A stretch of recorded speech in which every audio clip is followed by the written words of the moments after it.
So the second part of this chapter then is to do with the difference of temporary versus permanent hardness.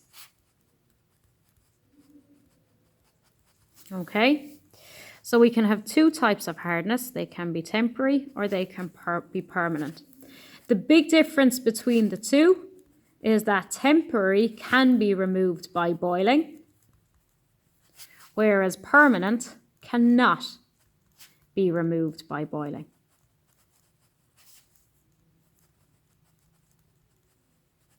Okay, these are caused by ions, and the two ions, Ca2 plus or Mg2 plus. This is formed by sulfates, so either calcium sulfate or magnesium sulfate. Okay, so if you're asked what causes permanent hardness in water, you have to have your sulfate present. Okay, now we're going to look at this in a little bit more detail.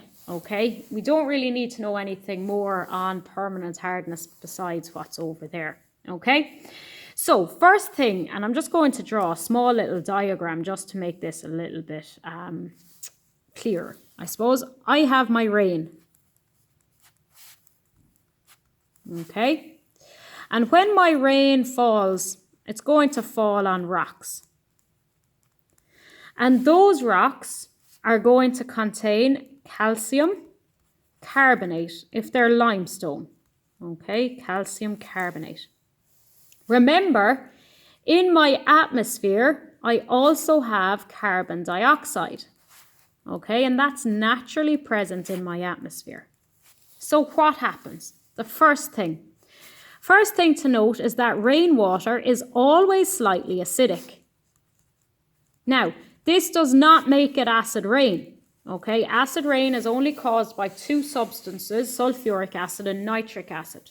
Okay, all rainwater is slightly acidic because carbon dioxide is naturally present in our environment. And what happens here is that my water, H2O, reacts with the carbon dioxide, CO2, to form H2CO3. This here is called carbonic acid. And all of these equations you do need to know. So that's my first equation. What happens then is that this carbonic acid, and this is a natural process because all rainwater contains carbonic acid, reacts with limestone. And limestone is CaCO3. And when it does that, it produces calcium, hydrogen, carbonate. And you're often asked, how does calcium hydrogen carbonate get into the water supply? So you have to know these two equations. So now, this is H2CO3 plus CaCO3, and that gives CaHCO3 2. This is my calcium hydrogen carbonate. Okay, this now is what causes my temporary hardness. Okay, now so that's going to come into my home. Okay, so that calcium hydrogen carbonate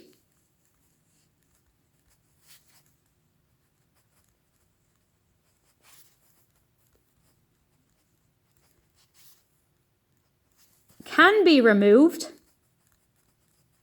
by boiling. And again, you could be asked, how do you remove calcium hydrogen carbonate? By boiling.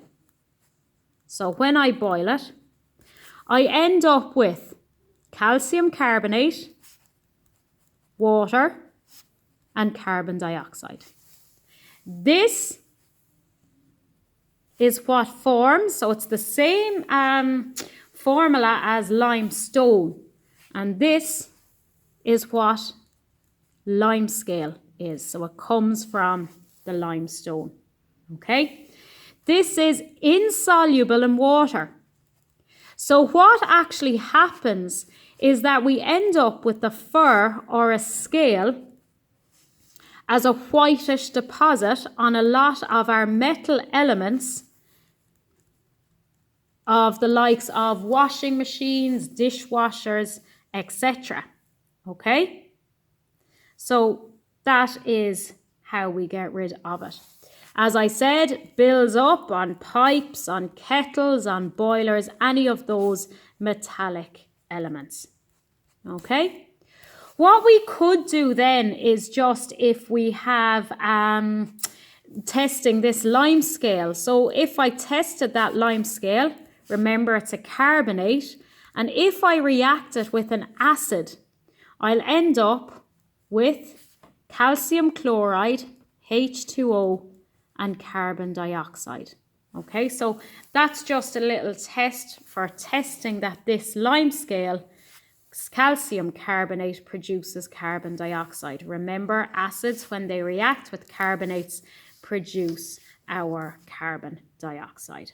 Okay, so you need to know how my temporary hardness, calcium hydrogen carbonate, gets into the water. That's these two equations. And how that calcium hydrogen carbonate is then removed from the water.